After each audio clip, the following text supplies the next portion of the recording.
ये अगले दर्शक हमारे साथ हैं, राजीव कुमार हैं। इनके पास हालांकि स्टॉक के नाम इन्होंने नहीं भेजा है। टाटा मोटर्स है, 50 शेयर है, 839 रुपए पे लिया है। क्या करना चाहिए टाटा मोटर्स में? क्या राय अब बन रही है देवांग आपकी? तो टाटा मोटर्स की बात करते हैं, डेली चार्ट स्टॉक में fall in trend down breakout देखने मिल रहा है। पॉसिबल है, डेफिनेटली आज थोड़ा सा हमें माइनर सा डिप देखने मिला है, बट ओवरऑल जो स्ट्रक्चर है यहाँ पे रिवर्सल देखने मिला है। तो स्टॉक में बने रहे, एक 680 का स्टॉप लॉस रखे शॉर्ट टर्म के लिए। अपसाइड अराउंड जो नियर बाय हमें लगता है कि अराउंड 750 770 फर्स्ट जोन है, फर्स्ट रेजिस्टेंस है, वहां तक आते हुए पॉसिबिलिटी है, देख सकते हैं। अगर वो लेवल भी ब्रेक करते हो तो स्टॉक 800 टूवर्ड डायरेक्शन में जाने के लिए जा सकता है। तो बने रहे with stop loss of 680। Okay, तो बने रहने की सलाह है। स्टॉप लॉस भी 680 का बताया गया है आपको। मनु छेत्री हैं, इनके पास 3 स्टॉक है। पहला है एचएएल का, 4245 का एचएएल है, 30 शेयर्स इन्होंने लिए हैं। संवर्धन मदरसन भी है इनके पास, और साथ ही इरेडा का शेयर भी। इन तीनों पर क्या राय है देवांग आपकी? तो एचएएल की बात करें तो डेफिनेटली स्टॉक्स में काफी अच्छा हमने देखा, अपसाइड देखा है। ऑल्सो स्टॉक अभी भी अपने लॉन्ग टर्म मूविंग एवरेज के ऊपर स्टॉक ट्रेड कर रहा है डिसाइसिवली, वहीं पे सपोर्ट आज भी लिया। तो आई थिंक यहाँ पे बने रहे स्टॉक में। 3920 का स्टॉप लॉस रखे स्टॉक में शॉर्ट टर्म के लिए। अपसाइड अराउंड 4400 तक के लिए भी लेवल्स देखने मिल सकते हैं शॉर्ट टर्म में। तो स्टॉक में बने रहने की सलाह है एचएएल में। नेक्स्ट स्टॉक की बात करें, संवर्धन मदरसन सुमी। ओवरऑल यहाँ पे स्ट्रक्चर की बात करें, अभी भी स्टॉक एक lower top lower bottom structure में। डेफिनेटली पास्ट फ्यू डेज में हमने कुछ इसमें अपसाइड देखने मिला, बट एक नियर बाय रेजिस्टेंस है, एक स्ट्रॉन्ग रेजिस्टेंस फेस कर रहा है लेवल ऑफ 140। तो आई थिंक यहाँ पे एक एग्जिट की सलाह की स्टॉक में से संवर्धन मदरसन सुमी से। तो यहाँ से संवर्धन मदरसन में निकलने की सलाह, लेकिन एचएएल को होल्ड कर सकते हैं। 3920 का आप यहाँ पर स्टॉप लॉस लगाए और 4400 का टारगेट दे रहे। इरेडा पे क्या व्यू है सर? इरेडा की बात करें, डेफिनेटली स्टॉक्स में हमने देखा एक नियर बाय रेजिस्टेंस के पास से वापस थोड़ा सा गिरावट देखने मिली है। ऑल्सो 200 मूविंग एवरेज के स्टॉक अभी भी डिसाइसिवली नीचे ट्रेड कर रहा है। तो आई थिंक अभी भी इसमें तो गिरावट देखने मिल सकती है। तो ये लेवल पे भी स्टॉक में से एग्जिट की सलाह रहेगी इरेडा में से। अगले दर्शक है हमारे साथ वीके यादव हैं। एमएनएम के इनके पास 40 शेयर है, 2700 रुपए के भाव पर। क्या करना चाहिए एमएनएम में इनको? अभी तो फायदा हो रहा है, बने रहें या निकल जाएं? तो एमएनएम की बात करें तो डेफिनेटली स्टॉक्स में हम देख रहे हैं कि कुछ कंसोलिडेशन देखने मिला है, बट अगर हम ओवरऑल चार्ट स्ट्रक्चर की बात करें, एक पॉजिटिव स्ट्रक्चर अभी भी स्टॉक में। आई थिंक इसमें बने रहे एमएनएम में। स्टॉप लॉस यहाँ पे रखे 2640 का, ये स्टॉप लॉस स्टॉक में शॉर्ट टर्म के लिए होल्ड कर सकते हैं। अपसाइड हमें लगता है कि फर्स्ट यहाँ से 2900 फर्स्ट लेवल है, अगर वो भी ब्रेक करते हो तो पॉसिबल स्टॉक 3100 3200 तक के भी लेवल देखने मिल सकते हैं। तो स्टॉक में होल्ड करने की सलाह रहेगी। करने की सलाह है। 3200 तक भी जाने का पोटेंशियल यहां पर इनको लगता है। अगले दर्शक हमारे साथ दिलीप पांडे हैं, फिरोजपुर कैंट से। इनके पास विप्रो के 273 रुपए के 1000 शेयर लिए हैं। क्या करना चाहिए इनको विप्रो में सर? विप्रो की बात करें, ओवरऑल जो स्ट्रक्चर है वीक हुआ है, स्ट्रक्चर वीक हुआ है। स्टॉक ऑल्सो एक अपने इंपॉर्टेंट सपोर्ट को भी स्टॉक ने प्रीवियसली ब्रेक किया है। 200 डे मूविंग एवरेज के नीचे स्टॉक ट्रेड कर रहा है। पॉसिबल अभी भी इसमें तो वीकनेस देखने मिल सकती है। तो यहाँ पे एक स्टॉप लॉस जरूर रखे 260 का। अगर ये लेवल के नीचे स्टॉक फिसलता है तो ये यहाँ से एग्जिट की सलाह रहेगी विप्रो से। यहां से अगर निकले तो सर कोई और आईटी में कुछ और पसंद आपको आ रहा है सर? आई थिंक आईटी में अभी भी हम देख रहे हैं कि काफी हमने देखा है रिसेंटली करेक्शन देखने मिला था। अभी तक कोई रिवर्सल यहाँ पे हमें देखने नहीं मिला। तो आई थिंक आईटी सेक्टर्स को फिलहाल के लिए अवॉइड की सलाह रहेगी। तो ये सलाह यहाँ पर आपको। चलिए अगले दर्शक का सवाल ले लेते हैं। अगले दर्शक है आनंद सिंह हैं दरभंगा से। हालांकि इनके स्टॉक से एक बार देख लेता हूँ कि किस स्टॉक पे उन्होंने पूछा है। अदानी ग्रीन एनर्जी, बाई का लेवल है 1200 रुपए, नंबर ऑफ शेयर है इनके पास 70। क्या करना चाहिए अदानी ग्रीन एनर्जी में इनको? फर्स्ट ऑफ ऑल ये हाई बीटा स्टॉक है। ऑल्सो हम अगर शॉर्ट टर्म चार्ट स्ट्रक्चर देखें, यहाँ पे वीक स्ट्रक्चर है, lower top lower bottom structure में स्टॉक अभी भी ट्रेड कर रहा है।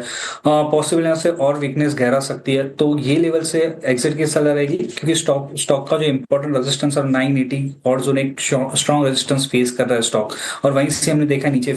तो आई थिंक इसमें और भी गिरावट देखने मिल सकती है। तो ये लेवल से एग्जिट की सलाह रहेगी स्टॉक में से।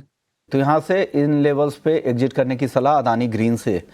अगली दर्शक हमारे साथ प्रिया हैं। स्कॉट कुबोटा के 10 शेयर्स हैं 4138 के भाव पे, क्या करना चाहिए यहाँ पर? सो एस्कॉर्ट कुबोटा की बात करें तो डेफिनेटली स्टॉक में एक सपोर्ट से एक रिवर्सल देखने मिला है। प्रीवियसली जो सपोर्ट था स्टॉक ने वहीं से सपोर्ट लेकर अपसाइड रिज्यूम किया है। पॉसिबल स्टॉक में फर्दर और अपसाइड देखने मिल सकता है, तो इसमें बने रहने की सलाह रहेगी। स्टॉप लॉस यहाँ पे रखना है 3150। अपसाइड अराउंड लेवल है अराउंड 3420 तक के लेवल्स भी देखने मिल सकते हैं, तो इसमें होल्ड की सलाह रहेगी स्टॉक में। कुबोटा को होल्ड करने की सलाह यहाँ पर आपकी तरफ से दी जा रही है। चलिए अगले दर्शक का सवाल ले लेते हैं। जितेंद्र पराशर हैं, टाटा स्टील इन्होंने खरीदे हैं 157 रुपये 25 पैसे के भाव पर, क्या करना चाहिए टाटा स्टील? इनको क्या राय है सर? इनके खरीद भाव के आसपास ही भाव है, आगे कितना दम दिख रहा है आपको? सो ओवरऑल मेटल सेक्टर की बात करें, हमने प्रीवियसली काफी अच्छा हमने अपसाइड देखा मेटल सेक्टर में। इवन टाटा स्टील में हम देखे चार्ट पे काफी अच्छे एक अपसाइड देखने मिला है, फ्लैग पैटर्न ब्रेकआउट देखने मिला है। ऑल्सो स्टॉक एक अपने लॉन्ग टर्म मूविंग एवरेज के डिसाइसिवली ट्रेड कर रहा है, तो इसमें बने रहने की अगर शॉर्ट टर्म इनका नजरिया है तो स्टॉक में बने रहे। 148 का सपोर्ट है, ये स्टॉप लॉस से स्टॉक में बने रहे। अपसाइड अराउंड शॉर्ट टर्म के लिए अराउंड 170 तक के भी लेवल्स देखने मिल सकते हैं टाटा स्टील में, तो होल्ड करने की सलाह रहेगी स्टॉक में।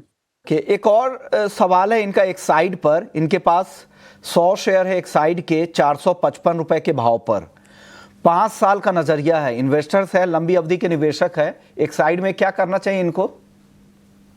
ओवरऑल स्ट्रक्चर वीक है बट इनकी खरीदारी काफी ऊपर की है, तो यहाँ पे सजेशन रहेगा कि स्टॉक में एक जरूर स्टॉप लॉस मेंटेन रखे। 338 का ये जो रिसेंट लो था वही एक स्टॉप लॉस रखे स्टॉक में। ओवरऑल स्ट्रक्चर अभी भी वीक है, lower top long term structure में लॉन्ग टर्म चार्ट पे यहाँ पे देखने मिल रहा है करेक्शन हुआ, बट एक अपने प्रीवियस सपोर्ट के पास है, तो 338 का एक स्टॉप लॉस रखे। अगर ये लेवल भी ब्रेक करता है तो स्टॉक में से एग्जिट करने की सलाह रहेगी। तो ये सलाह एक साइड को लेकर है। चलिए कुछ और डेरिवेटिव के कुछ स्टॉक्स पर आपसे राय ले लेता हूं। एनटीपीसी आज काफ़ी कमज़ोर यहाँ पर दिखी है, करीब 4.25% की गिरावट आई है। एनटीपीसी में क्या लग रहा है सर आगे?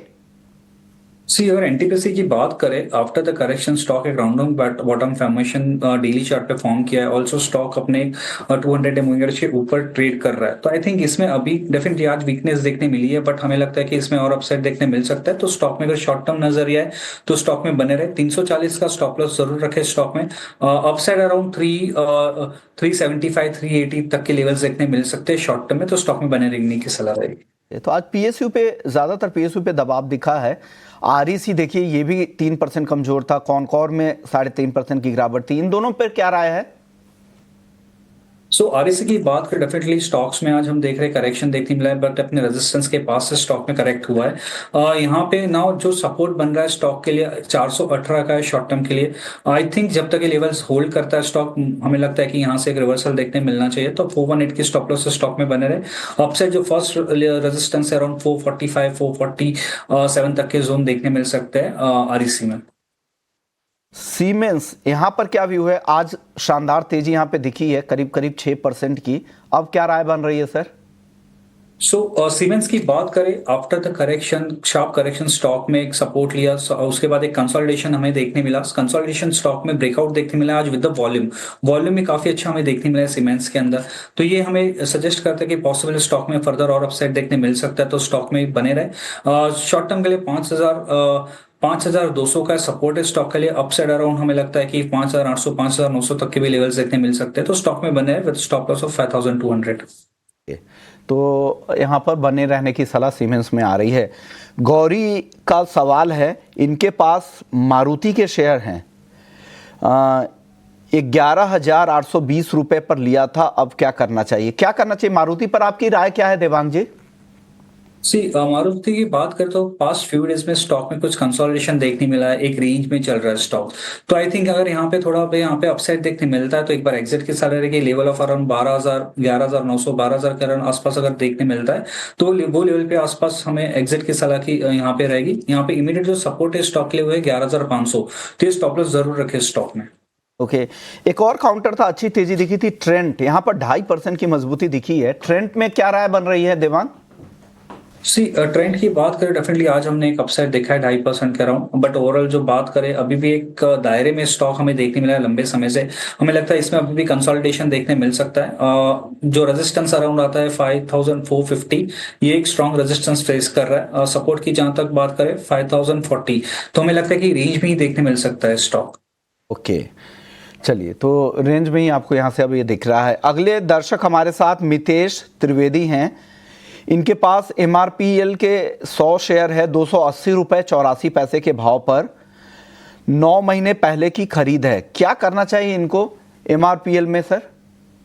देखा जाए तो उनका रेट से काफी करेक्ट हुआ है स्टॉक, बट रिसेंटली हमने देखा है कि एक सपोर्ट से वापस अपसाइड रिज्यूम किया है। नाउ इमीडिएट जो रेजिस्टेंस है 200 मूविंग एवरेज का, जो रेजिस्टेंस है 151 तक जो लेवल है वहां पर एक रेजिस्ट कर रहा है स्टॉक। अगर ये लेवल के ऊपर जाता है तो पॉसिबल स्टॉक फर्दर 180 तक के लेवल दिखा सकता है। तो आई थिंक बट इसमें एक स्टॉप लॉस जरूर रखे स्टॉक में अराउंड 125 का। अगर ये लेवल ब्रेक करता है स्टॉक तो यहाँ से एग्जिट की सलाह रहेगी स्टॉक में से। 5 का स्टॉप लॉस ज़रूर मेंटेन कीजिएगा। अगर उसके नीचे ब्रेक करता है तो और नरमी आ सकती है। तो अगर आपके पास लॉन्ग पोजीशन है तो 125 का स्टॉप लॉस लगा लीजिएगा। चलिए, अब वक्त है हमारी खास सेगमेंट का, VIP शेयर जानने का।